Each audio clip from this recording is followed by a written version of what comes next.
జగిత్యాల వెలమ సంక్షేమ సంఘం వారి ఆధ్వర్యంలో ఉగాది పండుగ సందర్భంగా సభాపతి తిగుళ్ల విశ్వనాథ్ శర్మచే పరాభవనామ సంవత్సర ఉగాది పంచాంగ శ్రవణ కార్యక్రమంలో పాల్గొని పూజలు నిర్వహించారు. ఉగాది పచ్చడి స్వీకరించి ఉగాది పండుగ శుభాకాంక్షలు తెలియజేశారు జగిత్యాల శాసనసభ్యులు డాక్టర్ సంజయ్. ఈ సందర్భంగా ఎమ్మెల్యే సంజయ్ కుమార్ మాట్లాడుతూ ఈ ఏడాది సకాలంలో వర్షాలు పడాలని, పాడి పంటలతో రాష్ట్రమంతా సుభిక్షంగా ఉండాలని, ప్రతి ఒక్కరు ఆయురారోగ్యాలతో ఉండి తమ కుటుంబ సభ్యులతో సంతోషంగా గడపాలని ఆకాంక్షించారు. మన ధర్మాన్ని మనం కాపాడుకుంటూ ఇతర మతాలను గౌరవించాలని అన్నారు. అనంతరం వెలమ సంక్షేమ సంఘం ఆధ్వర్యంలో నూతనంగా ఎన్నికైన వెలమ కౌన్సిలర్స్ సభ్యులను సత్కరించారు. కార్యక్రమంలో వెలమ సంక్షేమ సంఘం కార్యవర్గ సభ్యులు, సంఘ బాంధవులు తదితరులు పాల్గొన్నారు. దుస్వప్న దోషాపహం గంగా స్నాన విశేష పుణ్య ఫలదం గోదాన తుల్యం నృణాం ఆయుర్వృద్ధిదముత్తమం శుభకరం సర్వార్థ సంపత్కరం సంతాన సంపత్ప్రదం నానా కర్మ సుసాధనం మహిషీ సమేతస్య నిత్య దివ్య సూర్యాది దిక్పాలక దివ్య గణానిక ఆశ్రిత జన సనక సనందన సనత్కుమార సనత్ సుజాతాని భక్త గణ సదారాధిత చరణ కమల యుగస్య పరవ్యూహ విభవ అంతర్యామిస్య వర్తమానే అద్య పరబ్రహ్మణః పరమాయుర్ వర్షశతం తత్రార్థం యాగం ఉత్తర పంచదశాబ్దే ప్రథమ మాసే ప్రథమ పక్షే ప్రథమ దివసే త్రయోదశ ఘటికా ద్విచత్వారింశత్ ఫలాని అక్షరత్రయ వెళ్ళి మనస్ఫూర్తిగా ఒప్పుకోవడం.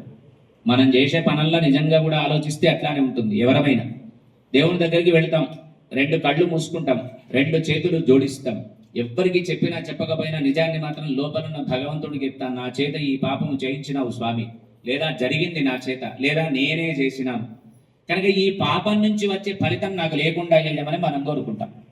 కానీ భగవంతుడు ఏం చేస్తాడంటే తరాజులో పెడతాడు మనను. పాపం ఎంత ఉంది, పుణ్యం ఎంత ఉంది వేసి ఎవరి కర్మను బట్టి వాళ్లకు ముందటి జన్మనిస్తాడు. ఈ జన్మలో మనం ఎంత పాపకర్మం చేసుకున్నామో వచ్చే జన్మలో దీన్ని అనుభవించాలి. ఈ జన్మలో మనం ఎంత పుణ్యకర్మ చేసుకున్నామో అంత పుణ్యాన్ని వచ్చే జన్మలో అనుభవించాలి. అంటే మనం సుఖపడుతున్నాము అంటే మన పుణ్యాన్ని కోల్పోతున్నట్టు, మనం కష్టపడుతున్నామంటే మన పాపాన్ని తొలగించుకుంటున్నట్టు. ఈ విధంగా ఋషులు దార్శనికులై ఒక కాలగణాన్ని ఏర్పరిచి ఒక కాలపురుషుని ఆకారంలో మనిషి నిత్య జీవితంలో ఏ విధంగా బతకాలి.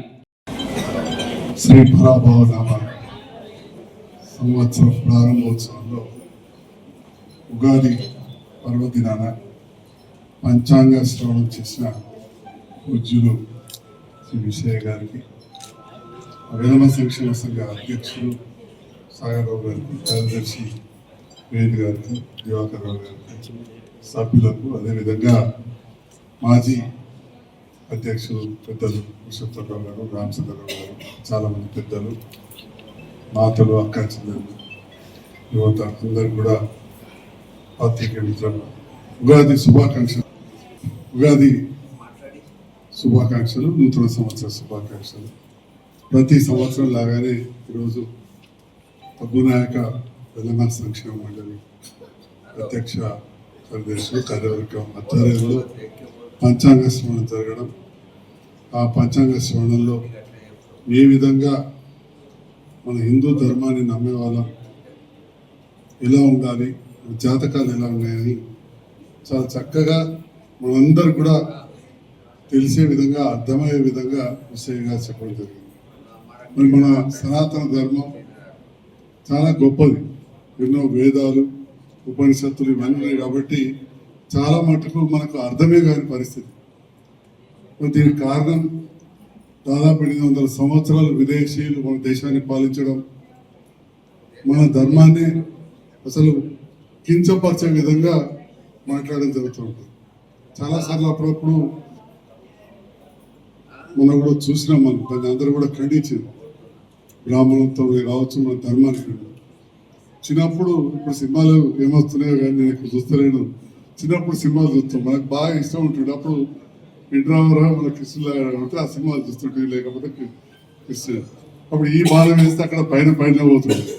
ఇప్పుడు టీవీలలో రోజు చూస్తున్నారు అందరు. ఇరాన్కి వెళ్ళి బహ్రెయిన్ మిసైల్ అయితే బహ్రెయిన్ నుంచి మిసైల్ వేస్తారు. అప్పుడు పుష్పక విమానం అంటే ఇదొక మన ధర్మాన్ని ఒక ఫిక్షన్, రామాయణం అంటే ఒక కథ అని చెప్పి మన హిందూ ధర్మాన్ని కించపరిచే వాళ్ళు మాట్లాడతారు. ఈ కృష్ణుడు ఇదంతా ఒక నాటకాలు అని చెప్పి ఇంగ్లీష్లో ఫిక్షన్ అని చెప్పి మాట్లాడారు. మరి వాళ్ళ ఆనాడు పుష్పక విమానం అని చెప్పి మనం పుట్టే వారికి అప్పుడు అందరం పెద్ద విమానాలు తిరిగిన వాళ్ళు కాదు, ఇప్పుడు అందరూ తిరుగుతున్నారు. విమానం అంటే తక్కువ. కానీ నేను పుట్టక ముందు మా పురుషోత్తరావంతులు ఇంకా వారిగంట పెద్దవాళ్ళు కూడా పుష్పక విమానాల గురించి చరిత్ర విన్నాం. మనకి అవే ఇప్పుడు మనం చూస్తున్నాం. అయితే మన ధర్మంలో, మన ఆచారంలో, మన వేదాలలో ఇవన్నీ కూడా ఎప్పుడో చెప్పబడ్డాయి. మళ్ళీ అవన్నీ పోయిన తర్వాత మళ్ళీ ఈరోజు మళ్ళీ కొత్తగా ఎవరో కనుక్కున్నట్టు మాట్లాడుతున్నారు. అంటే ఇవన్నీ కూడా ఈ శాస్త్రాలు ఇవన్నీ కూడా గొప్పగా మన ధర్మంలో, మన అఖండ భారతదేశంలో ఉన్నవే. అందుకే ఇప్పటికి కూడా ఆర్యభట్టుడు లేకపోతే సున్నా లేకపోతే అసలు లెక్కలన్నిటి ఎక్కడ అయిపోవాలి. అంటే అలాంటి భారతదేశంలో జన్మించిన మనందరం, హిందూ ధర్మంలో హిందువులుగా జన్మించిన మనందరం కూడా గర్వపడుతూ ఈ ఆచార వ్యవహారాలను, ధర్మాన్ని, పెద్దలను, పూజ్యులను, గురువులను గౌరవించుకోవాలని చెప్పి ఈ సందర్భంగా తెలియజేస్తూ మరి అందరికి కూడా నూతన సంవత్సర శుభాకాంక్షలు తెలియజేస్తున్నాను.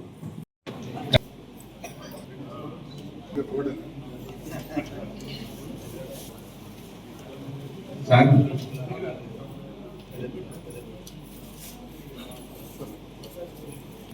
బైర్ని భాగ్య పురుషోత్తమరావు గారు